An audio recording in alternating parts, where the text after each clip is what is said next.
Good morning, everyone. Welcome to our presentation, dear sensitive friends. And in this part of our presentation of critical race theory, I am talking about definitions, origins, representatives, and key terms of critical race theory. First of all, I am Pelin Aydın. I am a PhD student. So, I am starting with the definition. There are a lot of definitions of critical race theory, but the most important definition, according to Delgado and Stephenson, a movement of activists and scholars dedicated to studying and transforming relationships among race, racism, and power. So, critical race theory is the most exciting development in the contemporary legal studies. On the other hand, critical race theory is an intellectual movement that is both practical to our postmodern times and a long tradition of human resistance and liberation. This comprehensive movement in thought and life makes us socially constructed by focusing on race, racism, power, as well as behavior, society, language, and culture. And origins, it is originated in the past, before the 1980s, but it is peak time, 1980s, and there are two important events.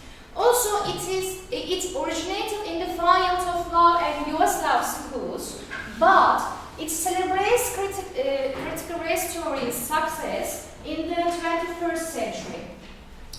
And although originating in the law studies, it has obtained other social sciences and extended beyond the race. And these are representatives. The most important representative, of course, I think Derek Bell, Richard Delgado, Jean Stephenson, and others, Patricia, Richard, Jerry Pillar, and Kimberly, and who are all lawyers, because it originated in law legal studies. And the other topic is key terms. There are a lot of key terms or themes in this theory, but the most important key themes are these. White privilege. White privilege refers to various social, economical, political advantages of white people over black people, and microaggression, sudden and often privileges. Also, verbal, behavioral indignities, social construction. Race is a product of neither biology nor genetics, but it is rather social invention. And the last two terms, intersectionality and anti-essentialism, are related to individual identity. We cannot determine individual identity, beliefs, and etc. Thank you for listening to me. Now, turn my friends. Good morning, everybody. My name is Selma. I'm an MA student, and in the second part of our presentation, we will look at the connection between race and literature. So, do you think race is a new issue? As my friend told, yeah, it started as a movement in the 1980s, but its origins could be traced back throughout history. First, in Homer's epics, Ethiopians were described as black-faced and flat-nosed characters. And yeah, it was normal at that time, but from today's point of view, we can interpret that as a great racial criticism. And when we come to Shakespeare, he described Othello as pitchy black Moor. And when we come to novel, Afra Ben's Orinoco portrays an African prince as an ugly Negro with ugly physical appearances. And then in the 1870s and 1880s, there came the slave narratives. These narratives were important because they were written by African American writers for the first time. And in their texts, they looked at the marginalization of black people and their oppression by the white, and also they saw whiteness as the other of blackness. And after slave narratives in the 1920s and 1930s, the world saw a great rebirth rebirth of black literature and black art, which was called as Harlem Renaissance. In this period, African American writers celebrated their black culture and their African American culture, and also they felt a sense of pride in their blackness. When we come to latest times, with the black arts movement, African American writers such as Amiri Baraka, Alice Walker, Toni Morrison, and Maya Angelou, they celebrated black power. In these writers, Alice Walker is very significant because she added the topic of women of color into fiction. And when reading a text, there are some important questions to apply to a text. For example, is race evident? Is racism implicit or explicit? And who are the suppressed characters? Who are the oppressed characters? And is there a speaker for the oppressed characters? And now my friend is going to continue. Thank you so much. Good morning, everyone. I'm Nihal, a PhD student. In this part of the presentation, I'm going to, in the light of critical race theory, I'm going to analyze and interpret the concept of freedom and equality in Latin America, Be America Again, a poem written by Langston Hughes in 1935. Langston Hughes is an African-American writer, playwright, and a poet who devoted his life writing for and about mainly African-Americans. He is one of the major figures for Harlem Renaissance. He also supported equality and freedom, but condemned racism and injustice in his novels, plays, and poems. Likewise, in Latin America, Be America Again, Hughes focuses on the minorities' desperate need of the freedom and equality, which could not be achieved indeed. He also criticizes the unfair, racist, prejudiced perspectives and all the socially constructed discrimination against not only African Americans but also all the other minorities in America. Throughout the poem, all the minorities are seeking a home where they can live freely and equally. They also want to live in a land where kings and other cruel rulers cannot abuse them. However, the writer often states there has never been equality for me nor freedom in this homeland of the free. In these lines, Hughes pictures himself and the other minorities as the poor white man who doesn't have any rights, the Negro slaves, the Indian who was driven off the land, and the immigrant. And these lines, profit, power, gain, grab the land, work the man, take the pay, all show how materialistic and greedy people oppress the minorities economically. They have to work like slaves for nothing, indeed. And in these lines, it's stated that the refugees from Ireland, Poland, England, and more African slaves arrived in America because they had no other choice. They just wanted to build a homeland of the free, but the poet Hughes asked the free in an ironical tone. In fact, he means there is no freedom, as they dreamed. Critical race theory allows us to ask this striking question: are Americans from different races really free and equal as much as the white Americans today? And did racism really end as Hughes dreams in his poem? The answer appears no. As Tyson states, racism has not disappeared, it's just gone underground, and racial injustice in the United States is still a major and pressing problem for the minorities. Thank you very much for listening to our presentation. This is our references. Do you have any questions?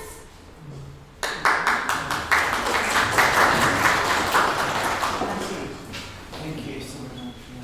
Yeah. Thanks a lot. If you don't have any questions, thank you very much again for listening to us.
about interior theory and film criticism. Here the outline. We're going to talk about film criticism, characteristic of a good critic, the difference between film reviews and film criticism. Roger Ebert as an example of film critic, the lens of psychoanalysis in the King's Speech, and finally the conclusion. The close relationship between film and literature has existed since the appearance of cinema because of the strong visual characteristics between them. So film is a branch of literature.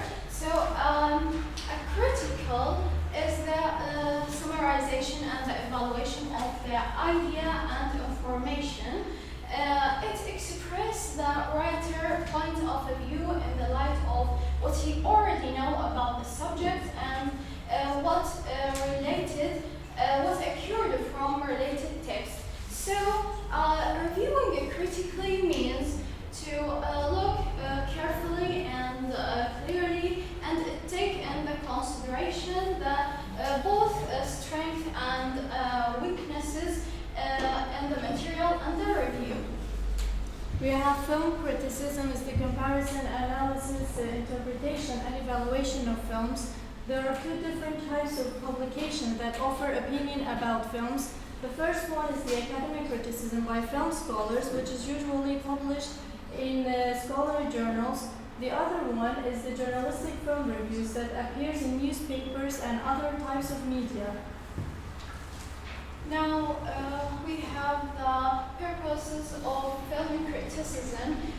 It guides us on our decision on what movie worth seeing and inspire the positive and negative behavior. Also, it shapes who we are as a society and also enlighten and enrich one's experience. That means film criticism is not a thing that we can ignore or put it aside. Characteristics of a good critic. He should have a deep knowledge of cinema and history and how it works. He should bring back perspective to view, not just about the film, if it's good or bad, but deepen our understanding of it, give us things to think about. A good critic should encourage critical thinking, introduce new developments. He should teach, inform, amuse, inspire, and be heartened. Now, let's know what's the difference between film criticism and film review. A review can be compiled by anyone with the concept of a subjective opinion of a work, and a film critic written by experts and in a field with a technical comprehension. And the film review is look at the film as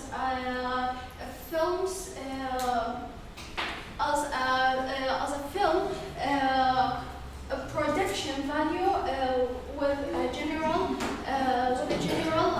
enjoyability, and the film criticism is the understanding of why the film works and how it's work and what's the effect it has on the people. We have film reviews are usually written for the general public. They are written by journalists or other non-academics. They appear in newspapers, magazines, or online around the time that the film is released in theaters. Their purpose is to describe the plot, characters, the director, etc. in order to help determine whether or not a film should be seen. Film criticism is the study, interpretation, evaluation of the film with regard to issues such as historical contents, theory, and technical analysis. Film criticism is written by academics and is published in books or scholarly journals. It may sometimes address a specific aspect of the film or work of particular director or genre. Critical reviews may be published many years after the film released. Roger Ebert. Roger Ebert, he is the most famous American film critic. He wrote for Chicago Sun-Times for nearly 50 years. Also, he made popular the basic of thumbs up and thumbs down rating system. And a review from Ebert can make or break the movie's box office chances. Also, he started his first annual film festival, which is often lights on overlooked movie. Roger Ebert is famous for his thoughtful, in-depth film criticism. He is remembered for his savage and often hilarious negative reviews. For example, his review of the 1994 movie North became very famous for its vicious prose, including the line, "I hated this movie, hated this movie, hated it." That's how much he hated it. Now, as an example of the film, we have The King's Speech. The King's Speech is about Bertie. Bertie is a character who suffered from stuttering all his life. After the death of his father, King George V, he is suddenly crowned the King of England. With his country on the brink of war and in desperate need of leadership, his wife Elizabeth finds a therapist, Lionel Long, for him, and they form an unbreakable bond. With the help of Long and his family, the government, the king overcomes his stuttering and he delivers a radio speech that inspires his people and unites them in battle. Now, the lens of psychoanalysis in the King's Speech. Psychoanalysis examines the humanity act in a conscious way and represses unconscious behavior. The human fluid with by it and balanced by the ego, and it's subject to outside forces and the superego. Society had expectation of what he should be. Lionel is a balanced character. When he is in a relation with someone, he acts too consciously and too unconsciously. Lionel trying to make Bertie more confident of himself and his ability. When examined through psychoanalytic lens, the King's Speech displays how the characters Lionel, Bertie, and David act unconsciously, and the characters who act too consciously are either too bold or too fearful to make decisions. For example, we see through Bertie how being too fearful prevents him from seeking opportunities, and how David's impulsiveness or boldness causes him to not make rational decisions, and how Lionel acts as the equilibrium or the balance between being conscious and unconscious, making him a well-rounded and balanced character. And by reaching the conclusion, we can conclude that film and literature are two different things with the same goals, to create sublimity in the human imagination and understanding. So film and literature work hand in hand to put the progress of the human civilization. And that's it. Thank you. That's it. Any question?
morning, Professor, colleagues.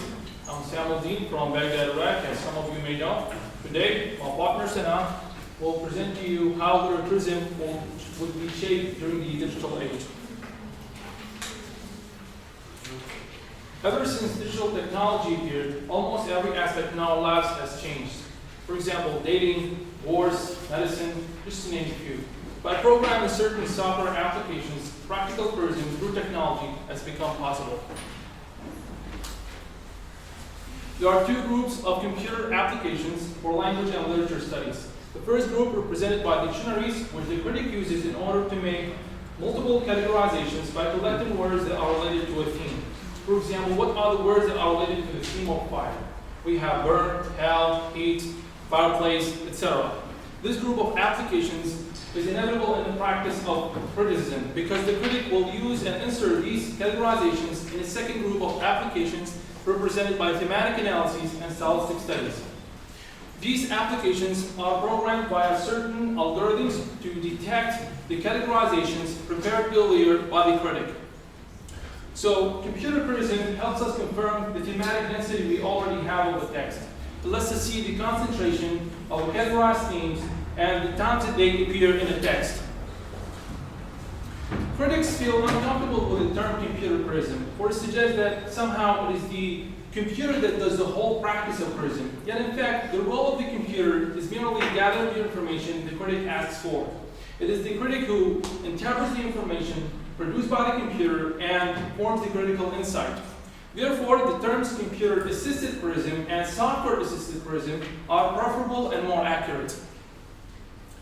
Now, how can a computer be instructed to deal with text? The computer is a very simple machine. It can handle 256 codes. These codes can be numbers or characters.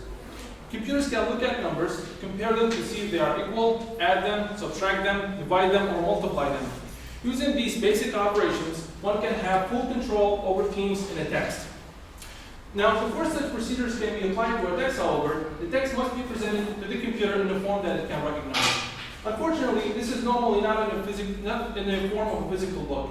We have three methods in order to digitize or transform the text into the computer.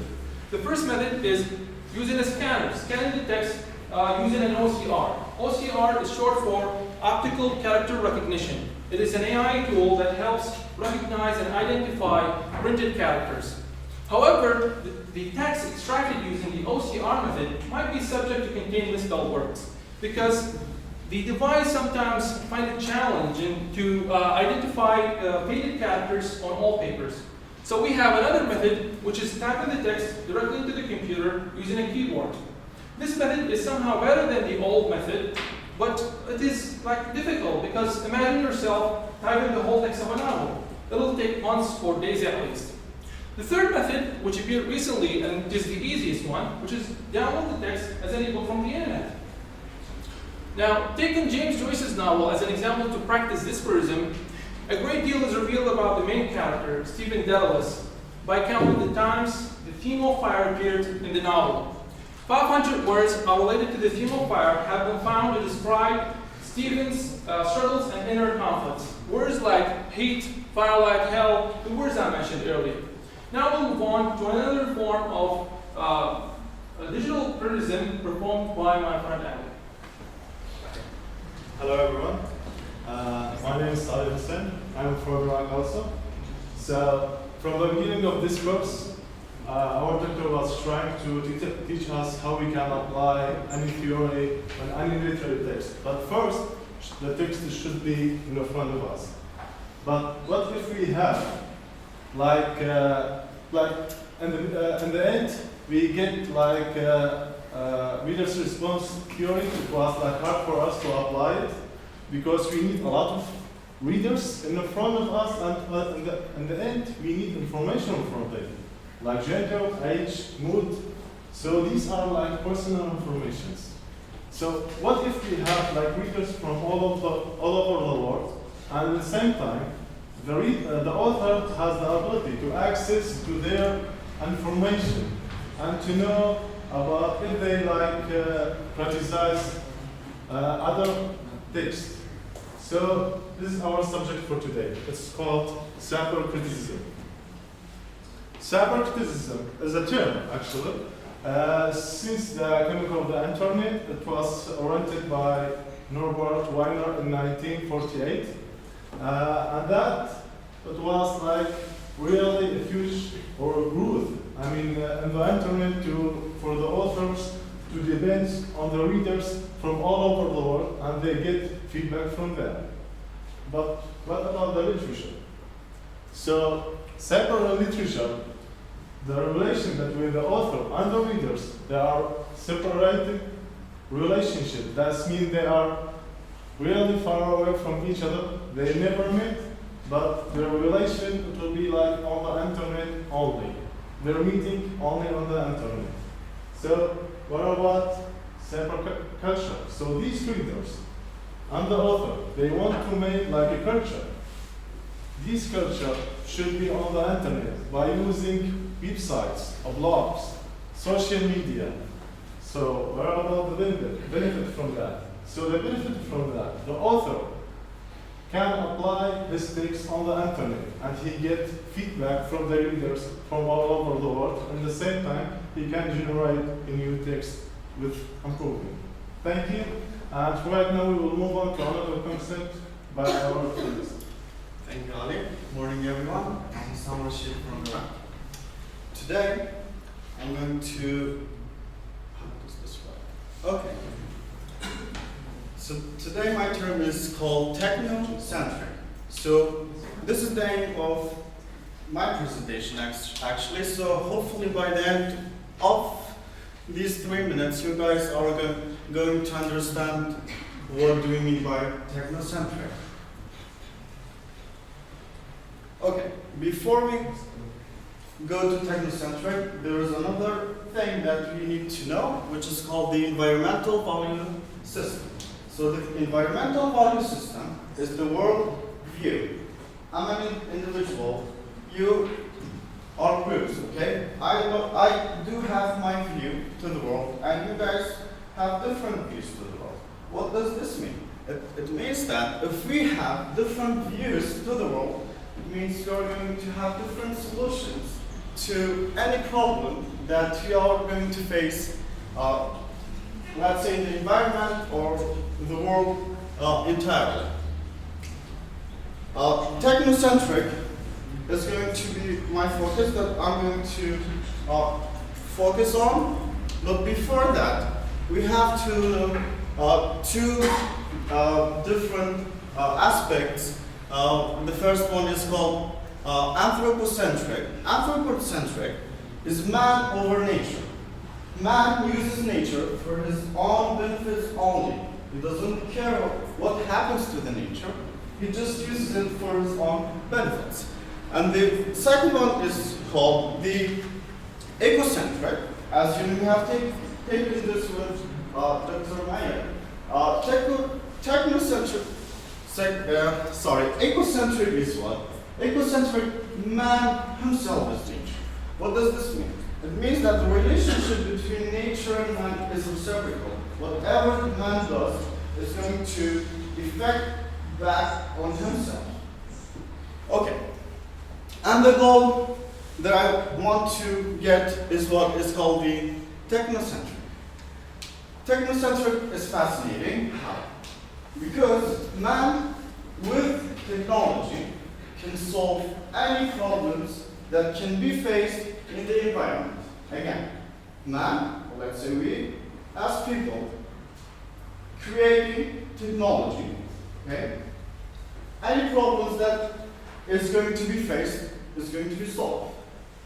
Imagine, this is a cell phone, right? Imagine before cell phone. How many problems did man have? Okay? So how many problems did man have? Many problems. After having the cell phone, many problems now are saved. Okay? So the idea of technocentric is what? It means that in the future, all the problems that are going to be faced are going to be solved by technology. That technology is the center of everything. And if we go to criticism and novels, we will see that these are two examples that we have the time machine that technology is solved.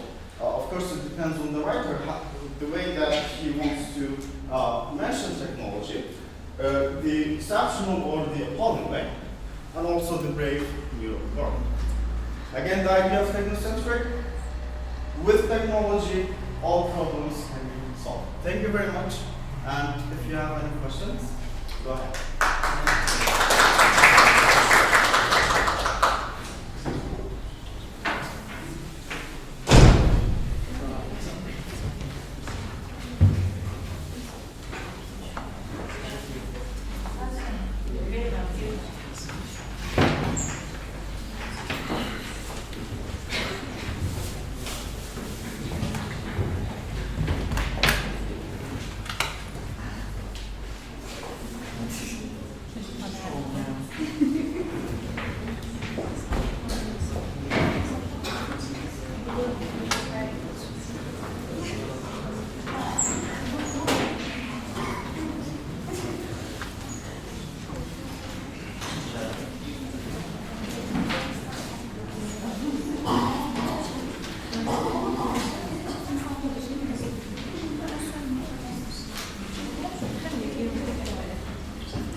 Hello everyone, my name is Bishop Sharma. Today I'm going to present the post-feminism and neo-feminism with my friends Hadia El-Bifar and Reza Dibihan.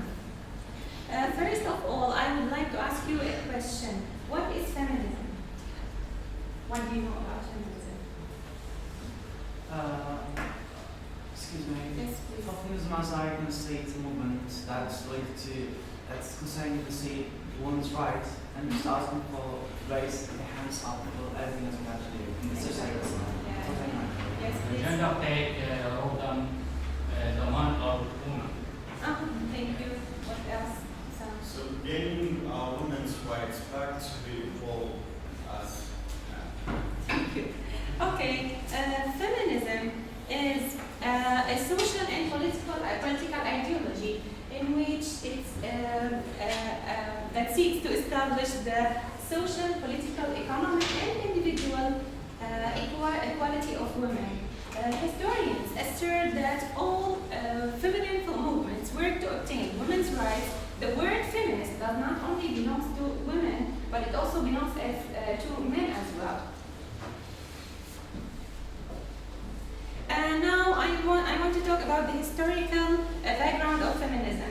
The beginning of feminism, it was the first phase, let's say, of feminism. There are three phases or three periods in which the feminism went through.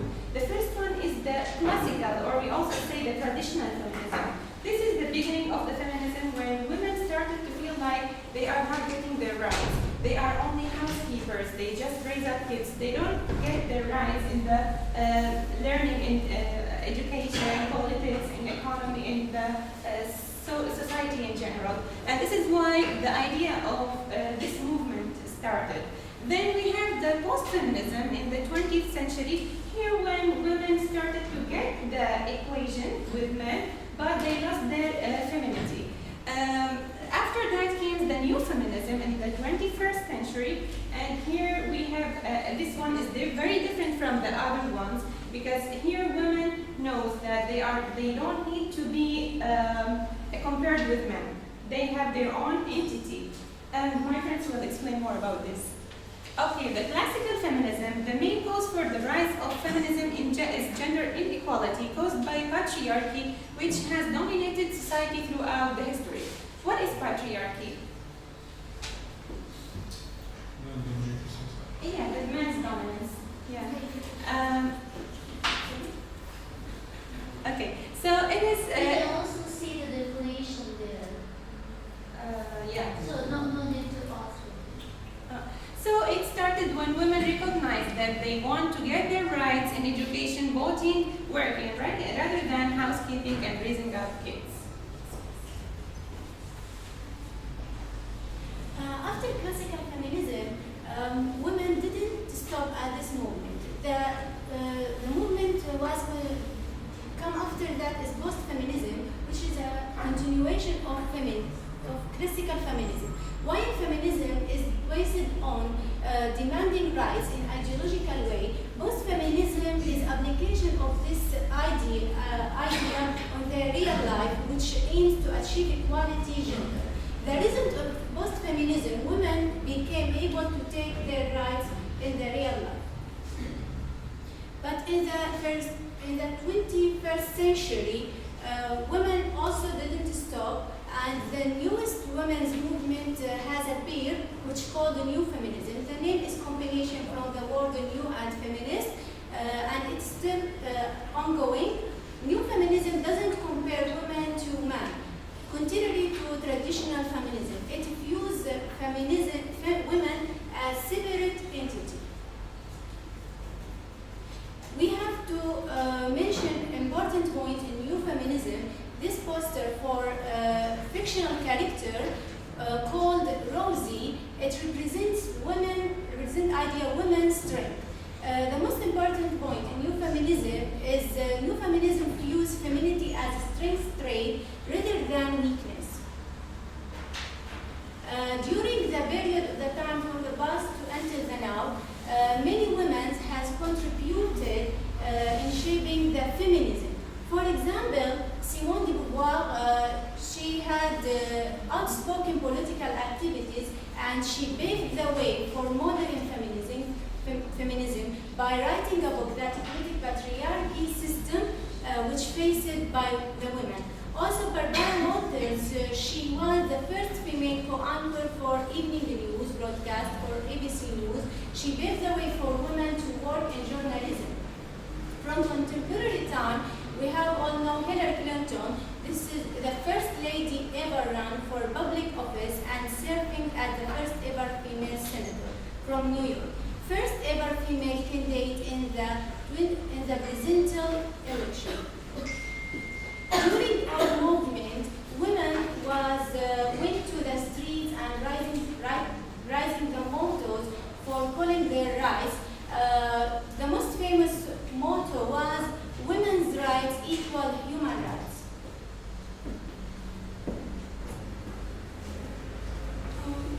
So move on to how can we apply it to the work of literature. And first of all, the feminism as a notion is a broad, expanding movement, includes some social, political issues, but the feminist literary theory is a bit different from the feminism. It takes some principles from the feminism and applies to our literature to find some feminist elements. And as it is known, the literature reflects the ideology of society. So we have a work of literature written by William Shakespeare, the Othello, includes some feminist elements. The work belongs to Elizabethan age period. Women were thought as inferior to men as well. We have three female characters in the play, but we will focus on just two main female characters, Desdemona and Emilia. Desdemona, wife to Othello, and Emilia is married to Iago. Bianca is a disrespected woman and the love interest of Cassio. The women are in dominance of men in the Othello. They are seen as an object. Women were considered as property of men. Men also abase them in their own wordings and behaviors. We see how Othello insults his wife with his words. Come, my dear love, the purchase made, the fruits are to ensue. Here marriage is just an act of purchase, but buying something buying something from someone, something like that. So the other example is that society's idea of woman as a device for man's desire, which is supported by senators, advised to Othello what? Use Desdemona well. You see here the language of the play is based on the insultant. So let's move on the attitudes of women to this abasement.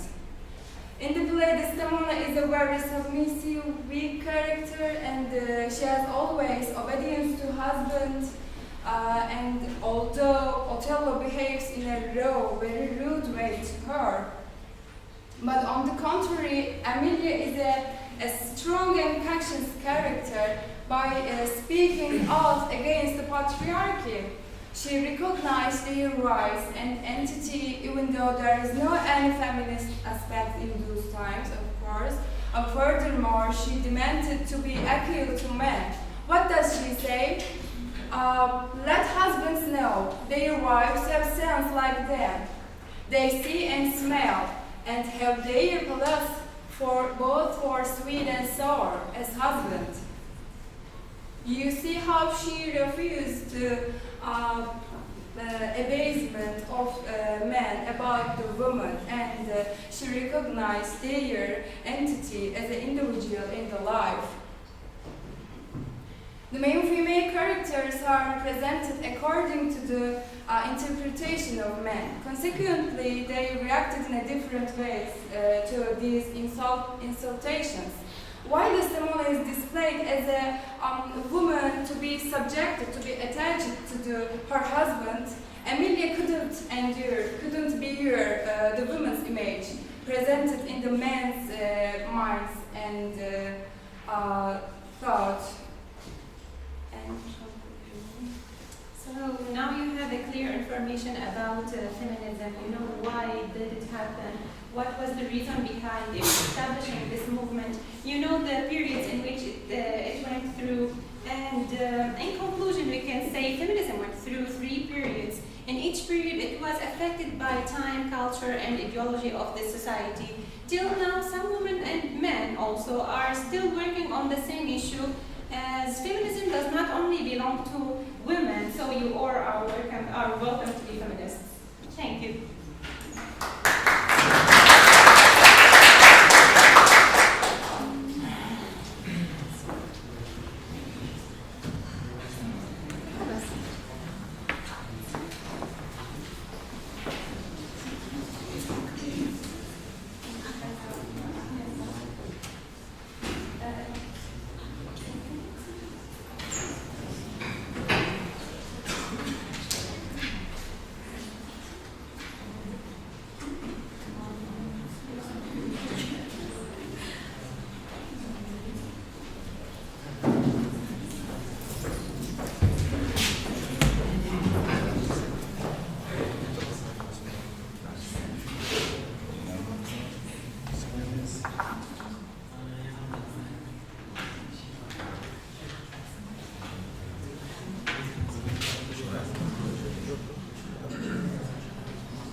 Good morning, everyone.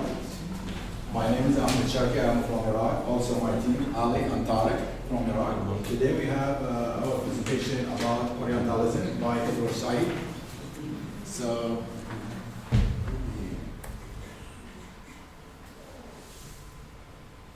here we have the definition of Orientalism theory. It is a manner of liberalized or Orientalized writing vision and study dominated by imperatives and perspective and ideological basis of central situated on to the Orient, Eastern. By the Occident Western, it is the image of the Orient expressed as entry system of law and scholarship. Edward Said, 1978. Here we have the general biography about three things here in this page, about the writer himself, I mean the founder, and then the period of the theory, and then the aim of the theory. Edward Said, who wrote the Orientalism theory, but the Orient was almost European civilization and had been since antiquities a place of romance, ecstatic beings, hunting, memorize, and landscape remarkable experience. Here, the period of the theory, the second part, it begins in the 1978, and then the aim of the theory is to express and present that apart culturally and even ideologically as a mood of discourse with supporting situations, vocabulary, scholarship, imaginary, decorance, even colonial practices and colonial systems that happened in 1978. And here, the second term for my friend Tariq. Good morning, everyone. My name is Tariq. I'm from Iraq. I'm a student. So this slide is about the principles of Orientalism theory. The first one, Orientalist Scots and its four components. Orientalist representations and imaginative geography, the Orientalist. So the second slide is about the examples about the Orientalism theory. There are many literary theories, works include this theory, such as Heart of Darkness by Joseph Conrad, The Tourist by John Updike, Family Tree by Susan Wines. So, application of Orientalism theory with Ali. Hello everyone, I am Ali from Iraq. Here we have application of Orientalism theory. Joseph Conrad, in the Heart of Darkness in 1902, presented Chinua Achebe in an image of Africa racism. The projection of Africa as maverick, and this can be the same idea with Said's ideas. He is agree with Said's ideas. He has an agreement. Okay. Joseph Conrad's ideas, like other authors, our duty is to understand Oriental civilization, the humanistic problem, consists of an intellectual level in making a sympathetic and intelligent effort to understand foreign civilization. It means that the humanistic problem consists of an intellectual level in making a sympathetic and intelligent effort to understand foreign civilization in both their past and their future. And this is the quotation.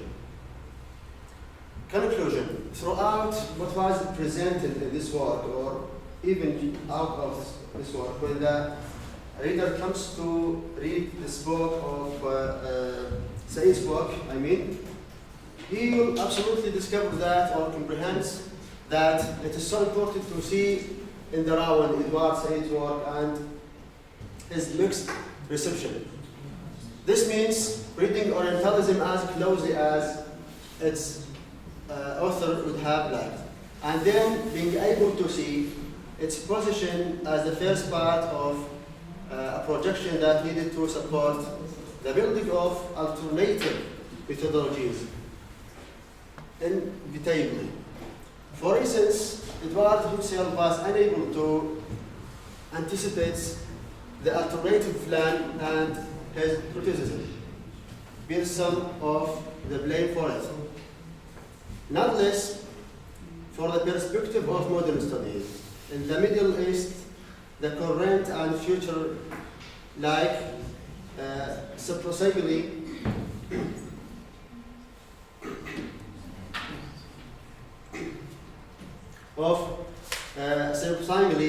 strong, with a constantly growing output of skilled graduates. Thank you so much for listening.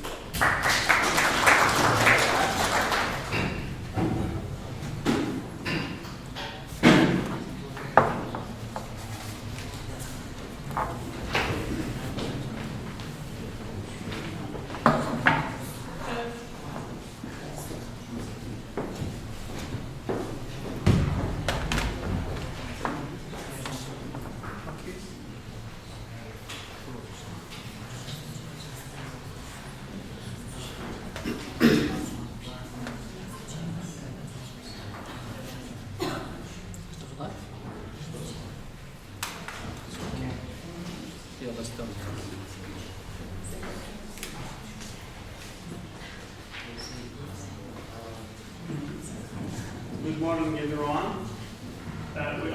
Me and my colleagues, Basham and Baisat from Iraq. Our presentation about the masculine gender and MGT, masculine gender theory. Masculine gender theory,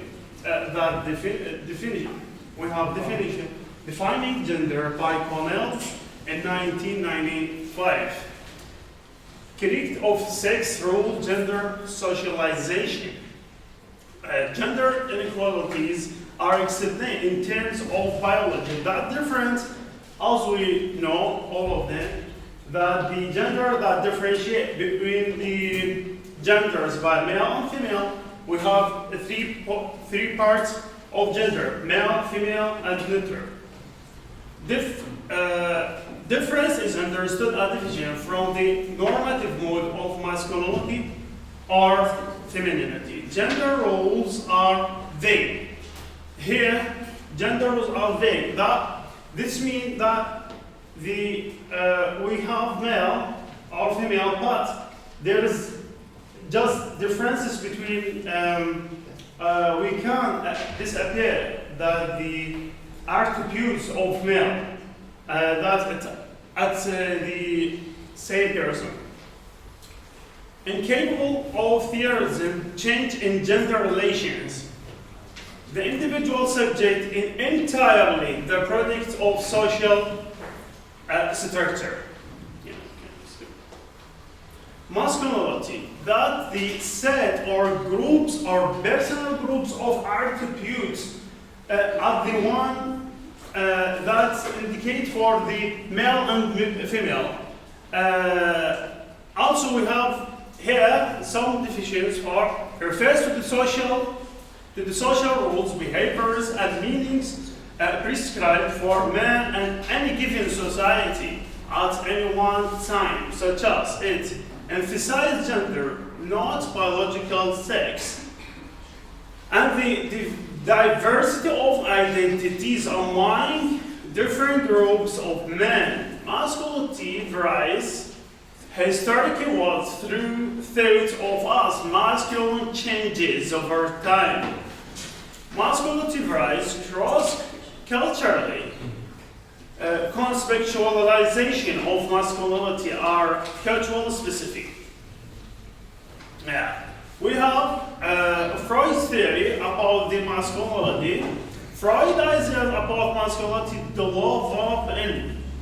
The first came in his initial statement of psychoanalytics, the principle that the idea of continuity between normal and neurotic mental life, the concepts of repression and the unconscious.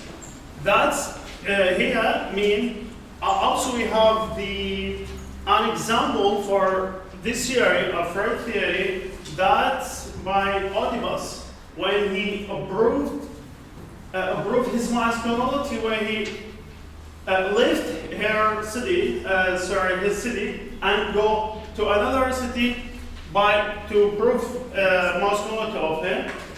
That's because he left his city to avoid killing and marrying his mother.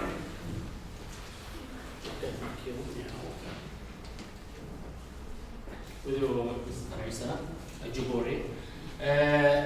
I have been some texts from the play Macbeth by Shakespeare talk about masculinity. For example, come you spirit that tend motor that and sex me her, Lady Macbeth says. This quotation is spoken by Lady Macbeth poetry, how she is willing and wanting give up her femininity and become a man or for the sake of the plot against King Doug. She directly opposes the common Elizabeth idea that the woman enters a giver of life. This quite shows how Lady Macbeth takes rule of the man, which is described further on the play through interaction with her husband Macbeth. The masculinity opposite feminism now made, introduced. In here very important common Elizabeth idea. The Elizabeth age, very important word, women don't have any right for women, the Elizabeth idea. Shakespeare want move this away, move this right for the Elizabeth, for the women. Now other interpretation.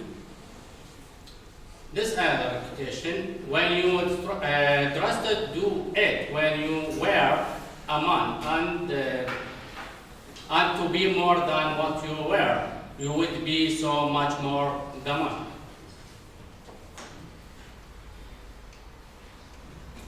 This quotation talk about Lady Macbeth manipulating her husband's play. Lady Macbeth take away personality from her husband. This quotation, Lady Macbeth used words. Macbeth position, hate house and claim it for herself. By doing this, she is contracting the accepted social hierarchy of the Elizabeth age, which stated that the men above women. This image talk about the social hierarchy. For example, the real life, the man always the first. But the Shakespeare idea in the play want to reduce the women for the man. This is another quotation. You do invent your noble strength to things, train safely of things. This quotation, Lady Macbeth is scolding Macbeth for the being afraid the child life. And here in this quotation, Lady Macbeth don't respect Macbeth in the play. It is described how Macbeth degrading into state weakly while Macbeth rises authority. Lady Macbeth won't reach to the throne in the play, but took all her throne on her husband, but reached to the throne. The couple's wish rule defined the normally life. Always, all the religious, all the traditions is fine. The first man and another woman. This is life. But Shakespeare wants reach idea for the social parity, different level between men and women. Okay, stop there. Yes, my name is Hisham Brahim. I'm a student. I'm from Iraq. As a conclusion, before that, in this presentation, we sought to introduce theories of masculinity applied with Macbeth play. I think masculinity and femininity in the social or cultural context are paradoxal. It's like a conflict in our souls. The mixed and complex signals in the play says about what it means to be female or male dominate the world of play marking. It's possible to distinguish between them. Politics are, according to Aristotle theory, I don't know if it is true or false or wrong. Politics and the central activities, men meet to discuss politics because they have rationality. The judge is to you. As a conclusion, you can see this pictures. As we see, the woman is above this refers to the strength of the woman as the strength of the man. The assumption is as analytics liberate gender through the acknowledgement that femininity and masculinity can coexist in the same body. As I mentioned, it's like a conflict inside our souls. Psychoanalysis adds the text because it reads into mind and thoughts of the writer and characters he creates into unconscious remains open for criticism. The woman should be given opportunity to express her own identity as able and have the right to draw her gender identity. Women lack rationality and live on their emotions. They are in the others. The last thing I want to know, Josephine Haddad is the first Iraqi woman to pilot a plane in 1949. This is the first lady captain the aircraft in Iraqi. The first lady, the Middle East, was captain pilot a plane. This take role masculinity driver the airport very difficult for the women, I think. But now for more. But the first lady in the Middle East. Thank you. This is a references. Thank you for